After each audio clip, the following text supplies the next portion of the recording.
Hai teman-teman semua, perkenalkan saya Betin Larosa Manurung dari kelas 428 Prodi D3 Akuntansi. Di sini saya mau memaparkan materi tentang subjek pajak badan.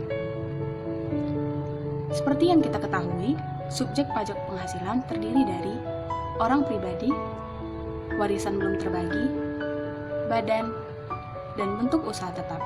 Namun yang akan kita bahas ialah badan dan bentuk usaha tetap. Menurut pasal 2 ayat 1 huruf B Undang-Undang PPH, badan adalah sekumpulan orang dan atau modal yang merupakan kesatuan baik yang melakukan usaha maupun yang tidak melakukan usaha yang meliputi perseroan terbatas, perseroan komanditer, perseroan lainnya, BUMN atau BUMD dengan nama dan dalam bentuk apapun, firma, kongsi, koperasi, dana pensiun, persekutuan, dan sebagainya. Subjek pajak badan meliputi yang pertama subjek pajak badan dalam negeri. Subjek pajak badan dalam negeri adalah badan yang didirikan atau bertempat kedudukan di Indonesia. Yang dimaksud didirikan di Indonesia ialah badan sesuai yang dimaksud dalam KUP, tidak termasuk BUT yang pendirian atau pembentukannya berdasarkan ketentuan perundang-undangan di Indonesia. Didaftarkan di Indonesia berdasarkan ketentuan perundang-undangan di Indonesia atau di dalam wilayah hukum Indonesia. Sedangkan yang dimaksud bertempat kedudukan di Indonesia ialah mempunyai tempat kedudukan berada di Indonesia sebagaimana tercantum dalam Akta Pendirian Badan, mempunyai kantor pusat di Indonesia, mempunyai tempat kedudukan pusat administrasi dan atau pusat keuangan di Indonesia, mempunyai tempat kantor pimpinan yang berada di Indonesia yang melakukan pengendalian, pengurusnya melakukan pertemuan di Indonesia untuk membuat keputusan strategis, dan pengurusnya bertempat tinggal atau berdomisili di Indonesia. Selanjutnya ada subjek pajak badan luar negeri. Subjek pajak badan luar negeri ialah badan yang tidak didirikan atau tidak bertempat kedudukan di Indonesia yang melakukan kegiatan atau menjalankan usaha di Indonesia melalui BUT. Disebut juga sebagai subjek pajak badan luar negeri bentuk usaha tetap.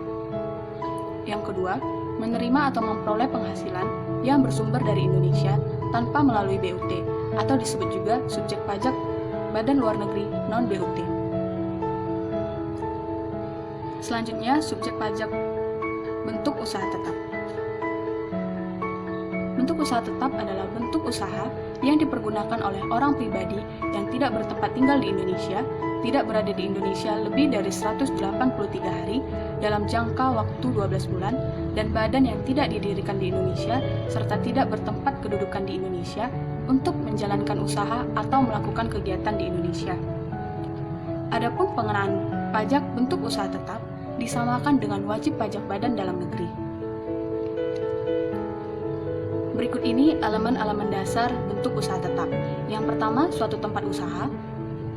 Yang kedua, yang bersifat permanen. Yang ketiga, yang digunakan oleh SPLN. Dan yang keempat, untuk menjalankan usaha atau melakukan suatu kegiatan. Dari sini perlu kita ketahui bahwa tidak semua SPLN dapat menjadi BUT, namun hanya yang memperoleh penghasilan dari menjalankan bisnis.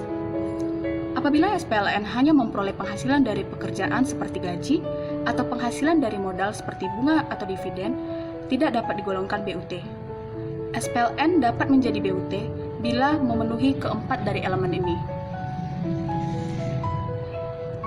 Selanjutnya, perwujudan dari bentuk usaha tetap. Yang pertama, bentuk usaha tetap fisik berupa tempat kedudukan manajemen, cabang perusahaan, kantor perwakilan, gedung kantor, pabrik, bengkel, gudang, ruang untuk promosi dan penjualan, pertambangan dan penggalian sumber alam, wilayah kerja pengeboran migas, perikanan, peternakan, pertanian, perkebunan, atau kehutanan. Yang kedua, bentuk usaha tetap proyek berupa proyek konstruksi, instalasi, atau proyek perakitan. Yang ketiga, bentuk usaha tetap jasa berupa pemberian jasa dalam bentuk apapun oleh pegawai atau orang lain sepanjang dilakukan lebih dari 60 hari dalam jangka waktu 12 bulan. Selanjutnya ada bentuk usaha tetap agen berupa orang atau badan yang bertindak selaku agen yang kedudukannya tidak bebas. Selanjutnya bentuk usaha tetap asuransi berupa agen atau pegawai dari perusahaan asuransi yang tidak didirikan dan tidak bertempat kedudukan di Indonesia yang menerima premi asuransi atau menanggung risiko di Indonesia. Dan yang terakhir ada bentuk usaha tetap e-commerce, seperti komputer, agen elektronik, atau peralatan otomatis yang dimiliki, disewa, atau digunakan oleh penyelenggara transaksi elektronik untuk menjalankan kegiatan usaha melalui internet. Nah, kapan sih saat timbul dan berakhirnya kewajiban pajak subjektif? Untuk SPDN, timbul saat badan didirikan atau bertempat kedudukan di Indonesia, dan berakhir saat dibubarkan atau tidak lagi bertempat kedudukan di Indonesia.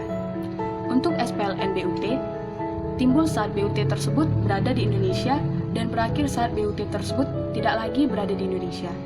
Dan yang terakhir untuk SPLN non-BUT, timbul saat badan mempunyai hubungan ekonomis dengan Indonesia, yaitu menerima atau memperoleh penghasilan dari sumber-sumber di Indonesia. Dan berakhir saat badan tersebut tidak lagi mempunyai hubungan ekonomis dengan Indonesia atau tidak lagi menerima memperoleh penghasilan dari sumber-sumber di Indonesia. Selanjutnya ada non-subjek pajak badan.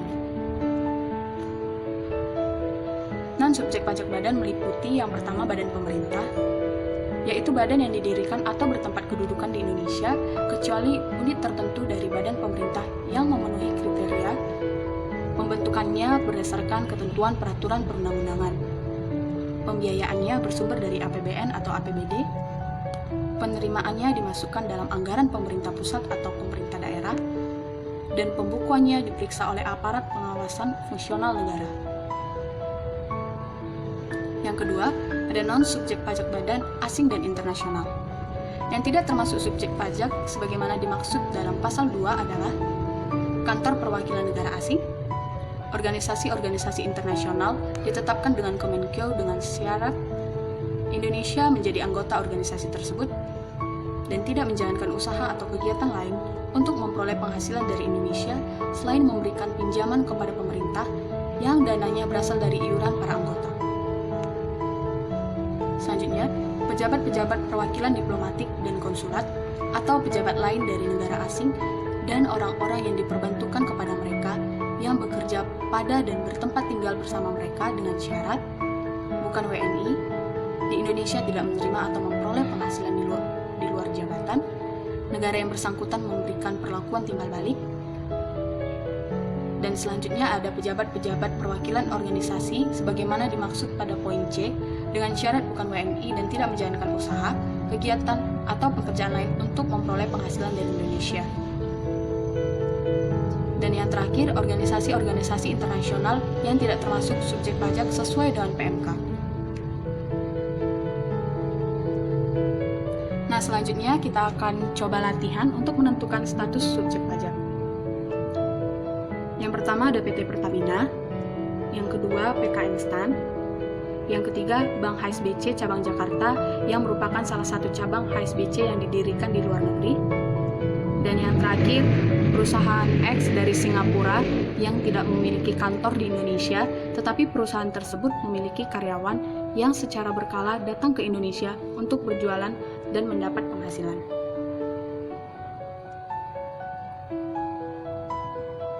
Berikut ini pembahasannya. Yang pertama, untuk PT Pertamina merupakan SPDN karena termasuk salah satu dari BUMN.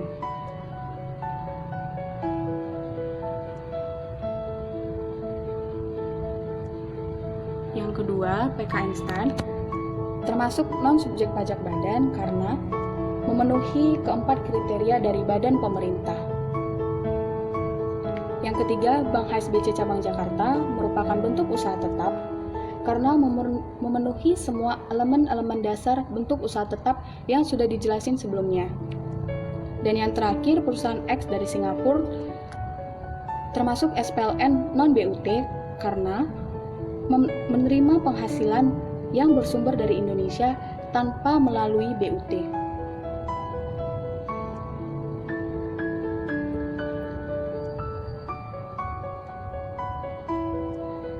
Baik, sekian pembahasan materi mengenai subjek pajak badan. Semoga bermanfaat.